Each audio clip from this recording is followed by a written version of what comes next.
코로나 사태로 저희들이 잃어버린 것이 많습니다.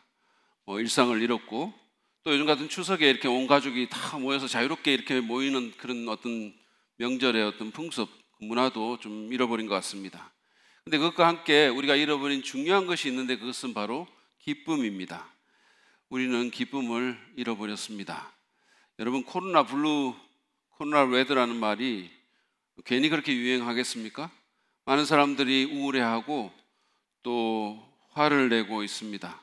사실 우리가 성인이 되면서 태보하는 그런 능력이 몇 가지가 있는데, 그 중에 하나가 바로 기뻐하는 능력입니다. 나이가 들수록 우리는 잘 기뻐하지 않습니다. 여러분, 성인이 하루에 몇 번 웃는지 아세요? 하루에 평균 7번 웃는다고 합니다. 겨우 7번. 근데 그것도 세계 평균이 그렇지, 우리 한국 사람의 경우에는 여자가 3번, 남자가 0.1번이래요. 세상에 0.1번이면 그 평균이, 그러니까 한 번도 안 웃는 사람도 많다는 거 아닙니까? 제가 이렇게 가만히 생각해 보니까 저희 집사람도, 제가 사실은 데이트할 때는 저만 보면 엄청 웃었거든요. 제가 그 미소에 반해가지고 너무 웃는 게 이뻐가지고 그랬는데 요즘 안 웃습니다. 저를 보면 뭐 거의 안 웃어요. 그런데 어른들은, 그런데 어린이들은 하루에 몇 번 웃는 줄 아세요? 어린 아이들은 하루에 평균 400번을 웃는다고 합니다. 놀랍지 않습니까? 그러니까 400번에서 평균 7회, 또는 한국 남자의 경우는 0.1회로 추락하는 그 추락이 정말 놀랍습니다. 아이들 한번 보세요. 진짜 지치지도 않고 웃는 거예요. 뭔가 재밌는 게 있으면 가르르 웃고, 또 뭐 해주면 재밌으면 또 해줘, 또 해줘, 또 해줘, 뭐 이래요. 그러니까 그게 한번 해주면 거기 진짜 뭐 붙잡히면 어쩔 줄 모르겠어요. 계속 해달라고 그러잖아요. 너무 재밌으니까. 제가 지난 금요일 날 우리 북카페 1층에 이제 가니까 로비 소파에 우리 엄자의 자매하고 그 아이들이 있었습니다. 그 첫째하고 셋째가 있었는데 사진 한번 보여주세요. 예. 지금 이 아이들이 둘이가 있었어요. 근데 엄마가 이제 앉아 있는데 그 가족 사진 한번 보여주시죠. 예. 이거는 좀 가식적인 사진이고요. 앞에 그게 현실이죠. 근데 어쨌든 간에 막 그 아이들이 이렇게 둘이가 있는데, 엄마가 그러니까 그 막내를 안고 있는데, 이제 맏딸 예아가 그 막내가 이제 웃는 모습을 저한테 보여주고 싶었던 모양이에요. 그러니까 저 앞에서 어떻게 하냐면, 엄마가 이렇게 소파에 앉아서 아이를 안고 있는데 머리를 이렇게 확 들이받는 거예요. 아이 배를 갖다가. 그러니까 아이가 까르르 웃는 거예요. 너무 좋아하면서. 그러니까 또 까르르 웃고, 그러니까 얘도 웃고, 그걸 계속 하는 거죠. 그래서 제가 거기 계속 있다가는 10번이고 20번이고 계속 아이가 머리를 배로 이렇게 배를 들이받아가지고 그 조그만 아이 배가 남아지지 않겠다 싶어가지고 이제 빠이하고 올라왔는데, 올라오는데도 뒤에서 또 까르르 소리가 들리는 거죠. 너무 재밌고 너무 웃는 거죠. 그런데 여러분, 그게 사실은 웃을 일입니까? 생각해 보세요. 만약에 우리 허전사님이 그 소파에 앉아 있는데 뭐 윤 목사님이 머리를 이렇게 막 들이받으면, 그러면 허전사님이 까르르 웃겠어요? 그리고 그 보는 사람이 웃겠습니까? 기가 막혀가지고 쓴웃음을 지을지는 모르겠죠. 제 포인트는 이겁니다. 어른들은 잘 웃지 않는다는 거예요. 웬만해서는 잘 안 웃어요. 우리는 기뻐하는 능력을 잃어가고 있습니다. 우리는 굉장히 냉소적이 되고 있어요. 시니컬하죠. 뭐 그거 가지고 이런 식 썩소를 날리긴 하는데 진짜 기뻐서 웃지는 않아요. 여러분, 지금 추석 명절이잖아요. 그렇죠? 명절은 기쁜 절기라는 뜻입니다. 아주 즐거운 날. 여러분 지금 즐거우신가요? 네? 고기 끄덕이시는 분들이 있는데, 근데 그 얼굴이 별로 그렇게 그 기쁨을 그러니까 그런 분들은 지금 얼굴한테 말하세요. 내가 기쁘니까 너도 기뻐해. 얼굴도 좀 말을 들어야 될 거 아닙니까? 우리가 물론 인생에는 기쁜 일만 있지 않죠. 여러 가지로 참 어려움이 있고 고통도 있습니다. 특별히 지금과 같은 코로나 시대에 더 그렇죠. 많은 분들이 고통 가운데 있습니다. 그럼에도 불구하고 우리는 기쁨을 회복해야 합니다. 왜냐하면 성경이, 하나님 말씀이 우리에게 기뻐할 것을 명령하고 있고, 또 그렇게 하는 것이 우리에게 더 유익하기 때문이에요. 여러분, 사실 기뻐하지 못하는 것은 사실 병입니다. 그건 영혼의 병이에요. 기쁨을 잃어버린 그리스도인으로 인해서, 또 기쁨을 잃어버린 교회로 인해서 얼마나 많은 사람들이 기독교에서 등을 돌리는지 모릅니다. 그러면 우리는 어떻게 기쁨을 회복할 수 있을까요? 저는 오늘 회복의 열망 두 번째 시간에 내 기쁨을 돌려주어라는 제목으로 이 주제에 대해서 몇 가지 성경 구절을 가지고 좀 생각해 보기를 원합니다. 기쁨을 회복하기 위해서 어떻게 해야 될까요? 첫 번째로 우리는 우리가 기쁨을 위해서 지원받았음을 깨달아야 합니다. 우리는, 저와 여러분은 기쁨을 위해서 지원받았습니다.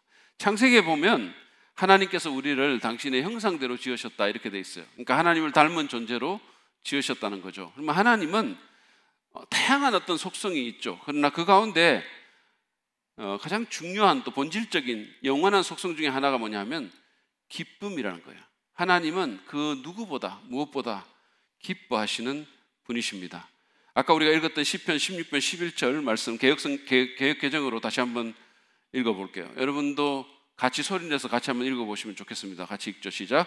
주께서 생명의 길을 내게 보이시리니 주의 앞에는 충만한 기쁨이 있고 주의 오른쪽에는 영원한 즐거움이 있나이다. 하나님의 존전에 기쁨이 넘친다라고 말을 하는 거예요. 기쁨이 넘친다. 기쁨은 하나님의 가장 기본적인 속성입니다.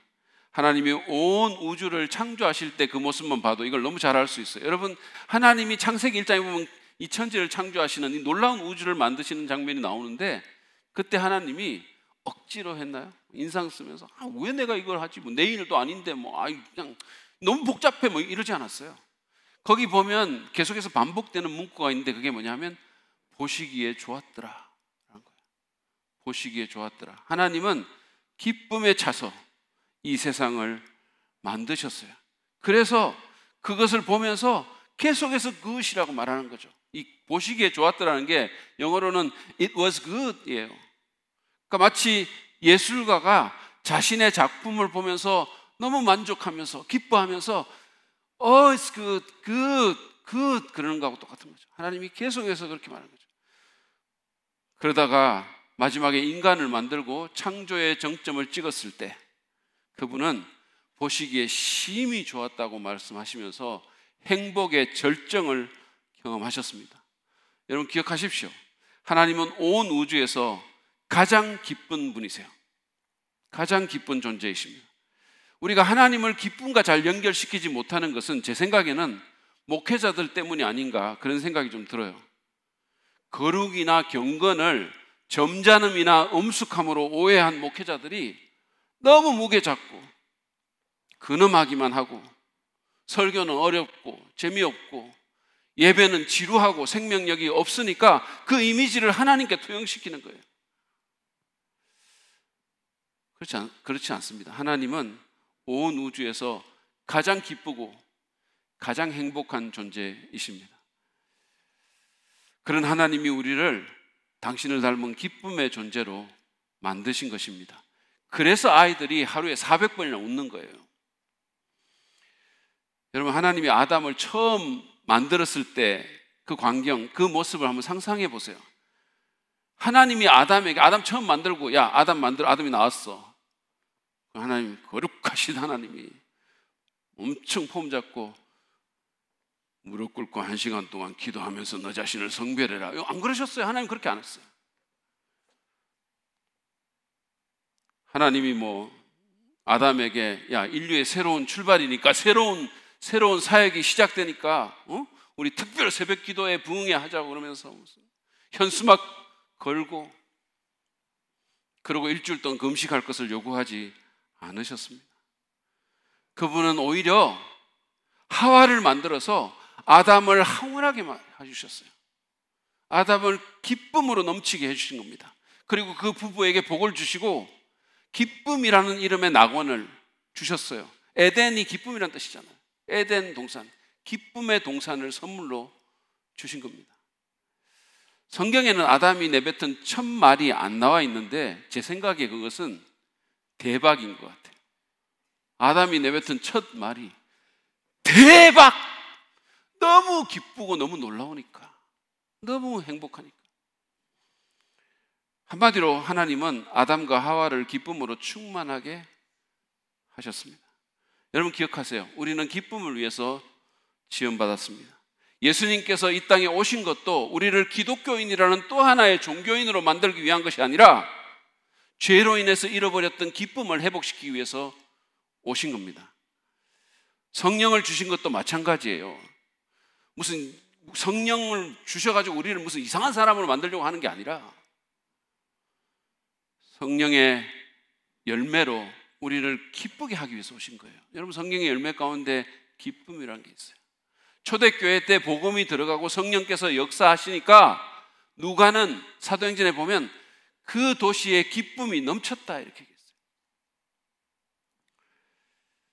기독교 심리학자인 루이스 스미스의 말을 한번 들어보세요. 당신과 나는 기쁨을 위해 창조되었기 때문에 만약에 우리가 기쁨을 놓친다면 우리가 존재하는 이유를 놓치는 것이다.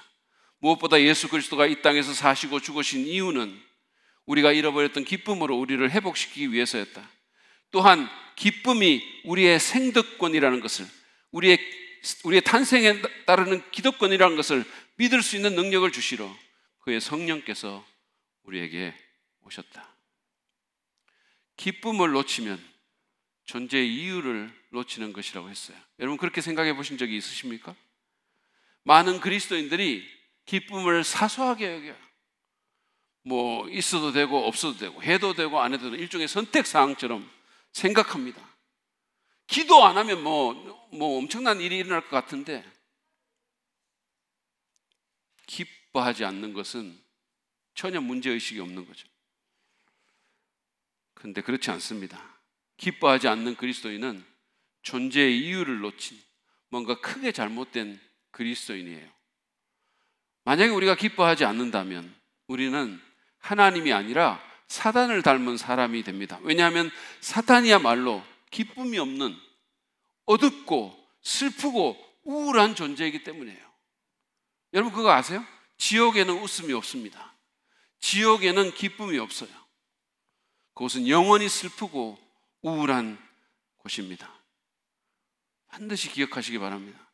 기독교 영성에서, 아니 인간의 건강한 삶에서 기쁨은 결코 사소한 주제가 아닙니다. 왜냐하면 하나님 자신이 기쁨으로 충만한 분이시고 인간을 위한 하나님 계획의 중심에 기쁨이 있기 때문입니다. 그래서 하나님이 처음 인간을 만드셔서 기쁨의 동산에 인간을 두셨고, 그래서 하나님이 이 인간을 비록 타락했지만 계속해서 회복시키시고 구속하셔서 저 기쁨의 천국으로 인도하시는 거죠. 새하늘과 새 땅으로. 인류를 위한 하나님의 계획의 중심에 기쁨이 있음을 반드시 기억하십시오. 제 생각에 잘 웃지도 않고 별로 기뻐하지도 않는 그런 그리스도인들은 천국 가면 엄청나게 문화 충격 받을 것 같아요. 뭐야 이거 너무 놀래가지고. 여러분, 우리는 기쁨이 하나님께 또 우리에게 얼마나 중요한지를 인식해야 합니다. 우리가 기쁨을 위해서 지원받았고 기쁨이 우리를 향한 하나님 계획의 중심에 있음을 분명히 깨달아야 합니다. 그것이 기쁨을 회복하는 첫 번째 단계입니다. 두 번째로 우리는 우리의 영적 삶에 기쁨이 얼마나 필요한지를 인식해야 합니다. 느헤미야서를 보면 총독 느헤미야가 그 당시에 이제 이스라엘이 나라를 잃고 포로 잡혀갔을 때 이 사람이 이제 페르시아에서 자원해가지고 예루살렘 성벽을 재건하기 위해서 왔잖아요. 그래서 무너진 예루살렘 성벽을 재건하고, 그리고 이제 백성들의 요청으로 일종의 사경회를 엽니다. 부흥회를 여는 모습이 나와요. 근데 학사 에스라가 말씀을 강론하고 그 말씀에 찔림과 감동을 받은 백성들이 눈물로 회개하면서 주님 앞에서 웁니다. 그때 느헤미야가 이런 말을 하죠. 느헤미야서 8장 10절입니다. 돌아들 가십시오. 살진 짐승들을 잡아 푸짐하게 차려서 먹고 마시도록 하십시오. 아무것도 차리지 못한 사람들에게는 먹을 몫을 보내주십시오. 오늘은 우리 주님의 거룩한 날입니다. 주님 앞에서 기뻐하면 힘이 생기는 법이니 슬퍼하지들 마십시오. 주님 앞에서 기뻐하면 힘이 생긴다 그랬어요. 느헤미야는 여기서 거룩과 기쁨을 연결시키고 있어요. 거룩한 날이기 때문에 기뻐해야 된다 그랬어요. 거룩한 날이기 때문에 무게 잡고 그냥 엄숙 모드로 가는 게 아니라 거룩한 날이기 때문에 주님 앞에서 기뻐해야 된다 그랬어요. 여러분 쉬운 성경 번역을 한번 보세요. 가서 기름진 음식을 먹고 좋은 음료수를 드십시오. 그리고 아무것도 먹을 것이 없는 사람에게는 먹을 것을 주십시오. 오늘은 주의 거룩한 날이요 슬퍼하지 마시오. 여호와를 기뻐하는 것이 곧 여러분에게 힘이 될 것이요. 기름진 음식을 먹으라 그랬어요. 문자적으로는 기름 먹으라, eat the fat 그랬어요. 그리고는 여기 좋은 음료수를 들으라 했는데, 좋은 음료수는 직역하면요 달콤한 것이에요. 기름진 것 먹고 달콤한 음료수 마시라는 겁니다. 이 둘 다 우리 마누라가 제게 금하는 것들이에요. 못 먹게 하는 것들입니다. 근데 하나님은 성경에서 이거를 먹으라고 하시니 얼마나 좋으신 하나님이십니까? 여러분 성경에 이런 게 있는 줄 아셨어요? 기름진 거 먹고 달콤한 거 마시라고. 제 포인트는 이겁니다. 맛있는 음식을 먹고 마시고 없는 사람에게 나눠주면서 기뻐하라는 겁니다. 하나님의 거룩한 날에. 왜냐하면 주님 앞에서 기뻐하는 것이 우리의 힘이기 때문이에요. 여러분 기억하시기 바랍니다. 기쁨은 힘입니다. 기쁨이 없으면 약해져요. 영성신학자인 달라스 윌러드는 이렇게 말합니다. 깊이 만족하는 삶을 살지 못하면 그 결과로 제약된 행동이 좋아 보이게 된다. 이런 상황에서 유혹의 힘은 더 커진다. 보통 우리가 기본적으로 행복한 삶을 산다면 시험을 이기기가 더 쉬울 것이다. 우리의 육체적인 삶이나 사회생활에 관계된 즐거움을 영적이지 않다고 배제하는 것은 옳은 일을 행하려는 우리의 노력을 약화시키는 효과를 가져온다. 여러분 들으셨어요? 기뻐하는 삶을 살지 못할 때 우리는 죄악에 더 끌리게 되고 하나님의 사역에도 덜 유용한 존재가 된다는 거예요. 그러니까 이거는 무슨 육체적인 삶의 기쁨이니까 제끼고 무슨 사회생활에 관계된 기쁨이니까 이거는 거룩하지 못하고 이런 생각하지 말고 하나님 앞에서 기뻐하라는 거예요. 그게 영적인 건강을 보장해 준다는 겁니다. 뿐만 아니라 기뻐할 수 있는 능력을 지닌 그리스도인들은 고통스러운 상황도 더 잘 견딥니다.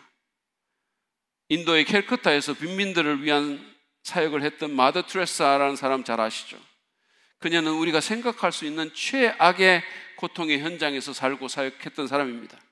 그런데도 그녀의 친구들은 그녀가 기쁨의 사람이었다면서 주위에 있는 그 고통에 압도당하기보다는 오히려 자비의 사역을 기쁨으로 했다 그랬어요. 기쁨으로, 기뻐하면서 사람들이 병들고 쓰러지고 아프고 죽어가는 그 과정 가운데서도 기쁨을 잃지 않았다는 거예요. 그래서 그 사역을 그토록 훌륭하게 수행했다는 겁니다. 히틀러에 의해서 순교당했던 독일의 신학자인 디트리 본 해퍼는 자신이 감금된 그 수용소에서 아주 작은 것들에 대해서 기뻐하면서 그 암울한 곳에 기쁨과 즐거움, 행복의 분위기를 오히려 퍼뜨렸다는 거예요. 그는 자신이 살아있다는 사실만으로 기뻐했기에 수용소 같은 최악의 환경도 그를 어떻게 할 수 없었던 것입니다. 작은 것들, 아주 작은 것들. 기쁨이 그만큼 우리의 영적 삶에 필수적이기 때문에 바울은 반복해서 우리에게 기뻐하라고 명령합니다. 심지어 자신이 감옥에 갇혀 있으면서도 그렇게 하는 거예요. 빌립보서 4장 4절 말씀을 보시죠. 주님 안에서 항상 기뻐하십시오. 다시 말합니다. 기뻐하십시오. 그는 또한 데살로니가전서 5장 16절에서 18절 말씀을 통해 항상 기뻐하는 것이 우리를 향한 하나님의 뜻이라고 말하기도 했어요. 이게 무슨 말입니까? 하나님은 우리가 기뻐하며 살기를 원하신다는 거죠. 언제나. 어떤 사람은 주 안에서 기뻐하라고 했으니까 이게 무슨 종교적인 활동과 연관된 기쁨일 것이라고 생각을 해요. 이를테면 저희 교역자들이 정말로 멋진 식당에 가서 맛있는 식사를 하는데 그 식사와 분위기와 교제로 인한 기쁨이 아니라 식기도 때 느끼는 신령한 기쁨을 의미할 거라고 생각하는 거예요. 여러분 제가 고백하건대 저는 식기도 때 기쁨을 느낀 적이 거의 없습니다. 물론 감사한 적은 있는 것 같아요. 근데 기쁨이요? 너무 길어가지고 고통을 느낀 적은 몇 번 있어요. 자기 아버지가 장로님이었던 제 친구 하나는 그 아버지가 식기도를 너무 오래 해가지고 따뜻한 국을 먹은 기억이 없다는 거예요. 그 장로님은 기도하면서 하여튼 뭐 자식들에 대한 섭섭함이나 요구사항 같은 거 다 얘기하면서 밥 먹으려고 한번 앉았는데 기도가 얼마나 길든지, 제 친구가 기독교를 떠난 데는 그 식기도가 한몫한 거예요.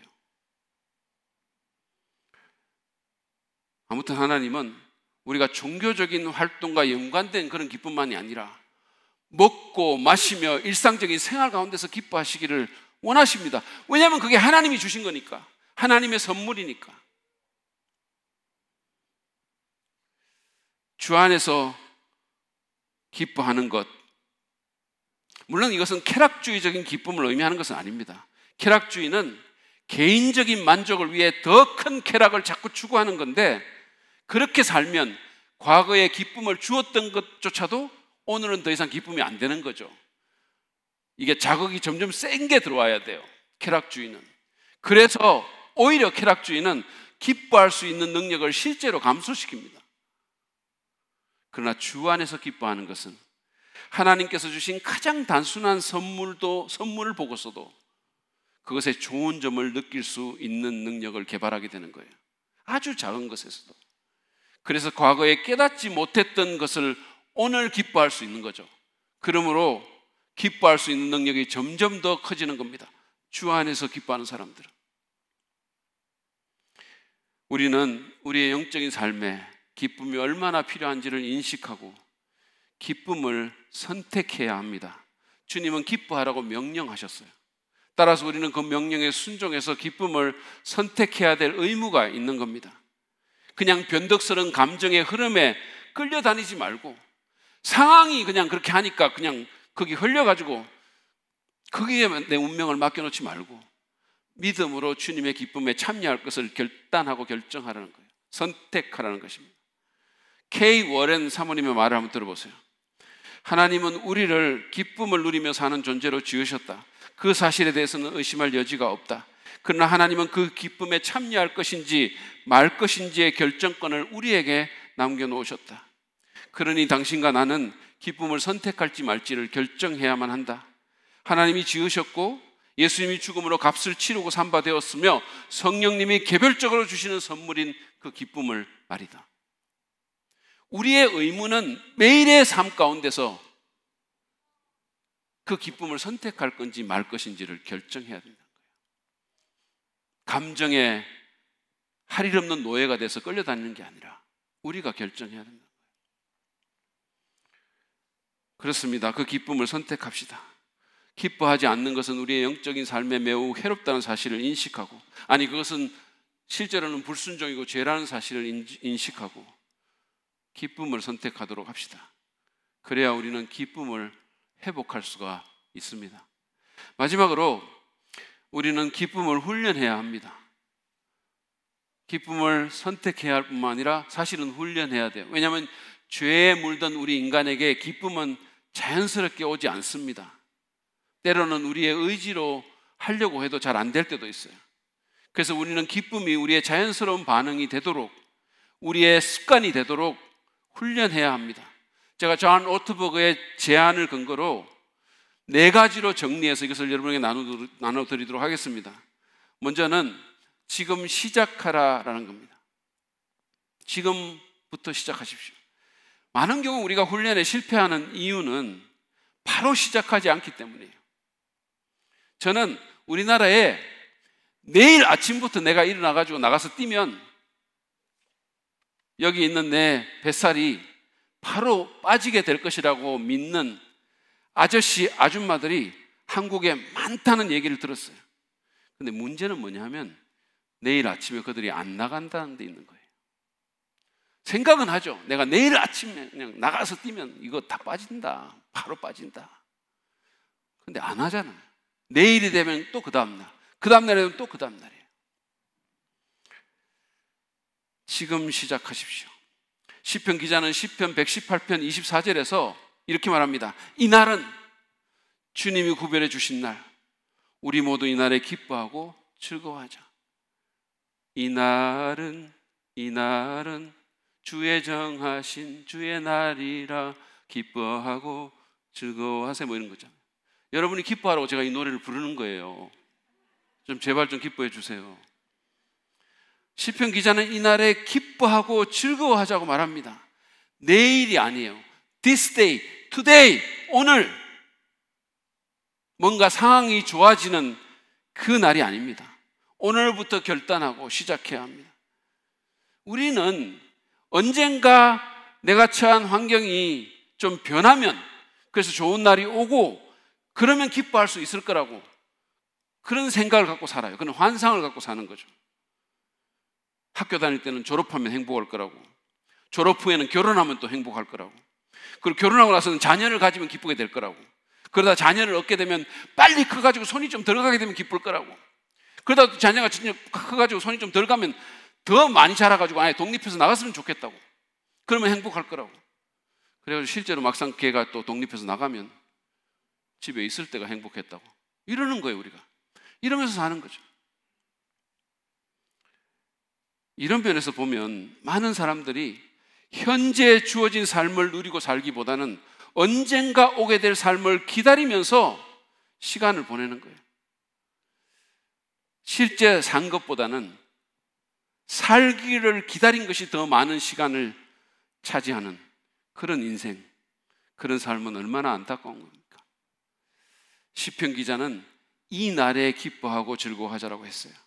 하나님께서 만드시고 예수 그리스도의 죽음으로 구속되었으며 성령께서 일하시고 동행하시는 이 날, 바로 이 날부터 기뻐하자는 거예요. 그러므로 지금부터 시작하십시오. 훈련하십시오. 더 많이 웃기로, 더 많이 기뻐하기로. 두 번째는 기쁨의 날을 정해서 그 날을 즐거운 일로 채워보라는 것입니다. 구약 성경에 보면 하나님께서는 이스라엘 백성들에게 여러 가지 절기를 정해주셨죠. 뭐 이를테면 유월절, 칠칠절, 뭐 오순절, 초막절, 나팔절 같은 그런 것들입니다. 그런 날은 기본적으로 기뻐하는 날이에요. 여러분 영어로 이 절기를 갖다가 뭐라고 얘기하냐면 feast라고 얘기하기도 하고 festival이라고 하기도 해요. 둘 다 축제라는 뜻이에요. 그러니까 feast of 뭐 무슨 tabernacle 그러면 이거는 장막절이 아니라 장막절 축제 이런 뜻이에요. 하나님은 이스라엘 백성들이 기쁨을 누리고 훈련할 수 있도록 특별한 날을 정해주신 것입니다. 그래서 우리도 그럴 필요가 있는 거예요. 이를테면 토요일을 기쁨의 날로 정해놓는 겁니다. 토요일에 설교 준비하는 저 같은 사람은 결코 그날을 기쁨의 날로 정하면 안 되겠죠. 제가 어제 사실은 이 기쁨에 대한 설교를 하다가 설교가 잘 안 풀려가지고 슬퍼졌어요. 나중에는 막 이게 막 패닉 되는 거예요. 그러니까 저 같은 설교자는 토요일을 절대로 정하면 안 되지만 여러분은 가능할 거예요. 한 날을 정하라는 거죠. 고대 유대인들에게는 안식일이 그날이었어요. 기뻐하는 날. 그래서 그날 맛있는 음식 먹고 좋아하는 음악 듣고 행복하게 해주는 옷을 입고 만나고 싶은 사람을 만나라는 겁니다. 여러분 우리가 이렇게 만나는 사람들 중에는 우리에게 기쁨을 주는 사람이 있어요. 그런가 하면 어떤 사람들은 기쁨을 블랙홀 같이 빨아들이는 사람들도 있어요. 여러분에게 기쁨을 주는 사람을 그날 만나라는 거예요. 좋은 옷 입고 내가 좋아하는 옷 입고 좋아하는 음악 듣고. 그래서 그날은 기쁨을 블랙홀처럼 빨아들이는 그런 사람은 만나지 마시기 바랍니다. 사람을 안 만날 수는 없지만 그날은 만나지 말라는 거예요. 그 사람이 만약에 만나자고 하면 그날은 좀 곤란한데 그날은 제 기쁨의 날이거든요. 다른 날 만나요 라고 말하지 마세요. 세 번째 훈련은 하나님을 찬양하라는 것입니다. 여러분 그거 아세요? 찬양 가운데 기쁨은 자연스럽게 흘러넘치는 거예요. 찬양이 꼭 뭐 종교적인 의미로만 생각하지 말고 칭찬하고 칭송하고 찬송하고 찬양하는 가운데 기쁨이 흘러넘치는 거 우리 너무 잘 보잖아요. 자기 연인을 칭송하는 청년을 보셨어요? 자기 연인 앞에 놔두고 막 너무 예쁘다 뭐 이렇게 칭송할 때 옆에서 보면 닭살이 돋지만 자기는 기쁨이 흘러넘치는 거예요. 그 찬송할 때. 자기 자식을 칭찬하고 자랑하는 부모님 보셨습니까? 기쁨이 넘쳐요. 입이 이렇게 올라옵니다. 그런 사람 옆에 가가지고 괜히 아이 얘기 꺼냈다가는 재앙을 맞이할 수 있어요. 2시간, 3시간이 되도록 못 벗어날 수 있어요. 계속 자랑합니다. 칭찬해요. 생각해 보시기 바랍니다. 여러분은 아름다운 것이나 탁월한 어떤 것을 보면 어떻게 하십니까? 어떻게 하죠? 자연스럽게 그 기쁨을 표현하죠. 그것을 칭송함으로. 와, 진짜 대단하다. 대박이다, 진짜. 정말 멋지다. 그러지 않습니까? 그게 바로 찬양이에요. 근데 사실 이 세상의 모든 아름다운 것들, 모든 탁월한 것들은 하나님의 선물입니다. 그렇지 않습니까? 그랜드 캐년, 몰디브, 나야가라 폭포를 만드신 분이 누굽니까? 고흐나 베토벤이나 셰익스피어를 만드신 분이 누구십니까? 하나님이세요. 진짜 아름다운 것은 다 그분에게서 온 겁니다. 그리고 그뿐만 아니라 하나님 자신이 온 우주에서 가장 아름답고 탁월한 존재이십니다. 그러므로 그분은 우리의 찬양을 받기에 합당한 거예요. 그렇기 때문에 그냥 뭐 좋은 거 보고 우! 와! 이렇게만 하지 말고 찬양 받으실 그분에게 말씀드리세요. 너무 멋집니다, 하나님. 어떻게 이렇게 멋진 걸 만드셨나요? 거기다가 그리스도인이라면 그분은 우리를 위해서 자기 아들을 희생하신 분이 아닙니까? 누가 우리를 위해서 그렇게 해주셨나요? 안타깝게도 수많은 그리스도인들이 하나님께서 찬양받으실 어떤 일도 자기를 위해서 하지 않으신 양 살아가고 있어요. 오히려 불평만 잔뜩 늘어놓죠. 마치 하나님이 불평과 원망 받으실 일만 하신 것처럼 그렇게 삽니다. 근데 진짜 그런가요? 아니죠. 아니죠. 그분은 우리를 위해 찬양받으실 만한 일을 너무 많이 해주셨죠. 우리를 이 좋은 나라에 태어나게 하시고 오늘도 일어나서 이 신선한 공기를 마시게 하시고 여기 좋은 풍경들 보게 하시고 움직이게 하시고 생각하게 하시고 우리에게 삶을 나누는 교회를 주시고 여러분 우리가 얼마나 좋은 것을 많이 갖고 있습니까? 우리에게는 우리를 사랑하시는 하나님이 계시고 우리를 위해 죽으셨다가 부활하신 구주가 계시고 우리 안에 거하시며 우리를 인도하시는 성령님이 계십니다.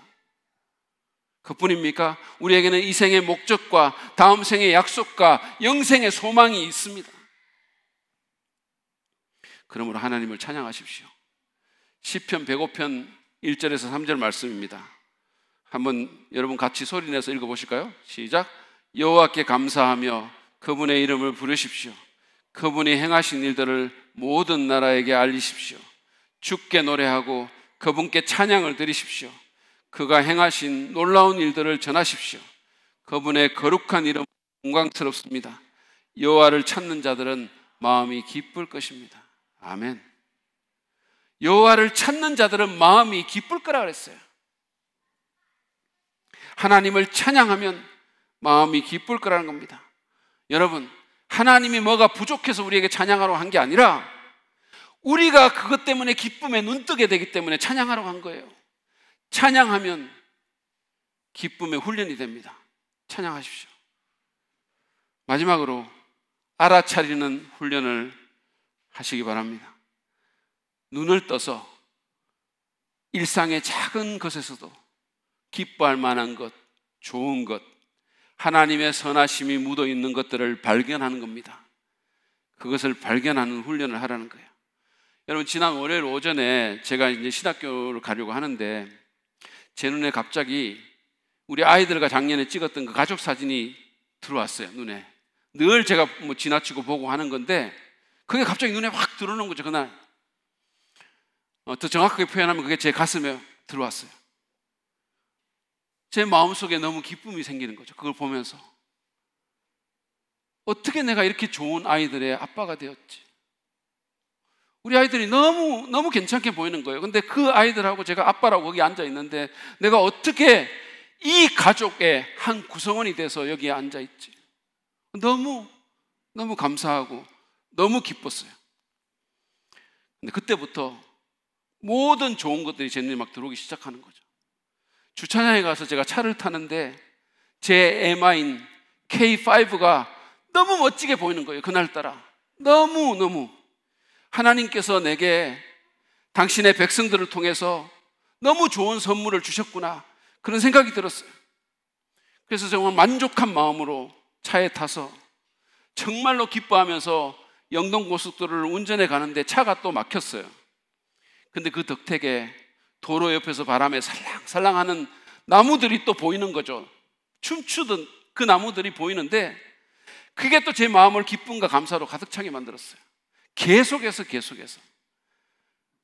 기뻐할 것들이 얼마나 많은지요. 여러분, 우리가 눈을 떠서 제대로 볼 수만 있다면 이 세상에는 기뻐할 만한 것, 하나님의 선하심과 아름다움이 묻어 있는 것들, 그런 것들을 많이 볼 수 있을 겁니다. 작은 것들이지만 그것들은 선물이고 그것들은 우리에게 기쁨을 주는 거예요. 그래서 그 결과로 우리는 기쁨과 즐거움을 지금보다 더 많이 경험할 수 있게 될 것입니다. 그러므로 여러분, 훈련하십시오. 훈련하세요. 몸을 훈련하듯이, 또는 기도를 훈련하듯이 기쁨을 훈련하세요. 지금부터 시작하고 기쁨의 날을 정해서 하고 하나님을 찬양하고 눈을 떠서 알아차리는 훈련을 하십시오. 그러면 잃어버린 기쁨이 회복되게 될 것입니다.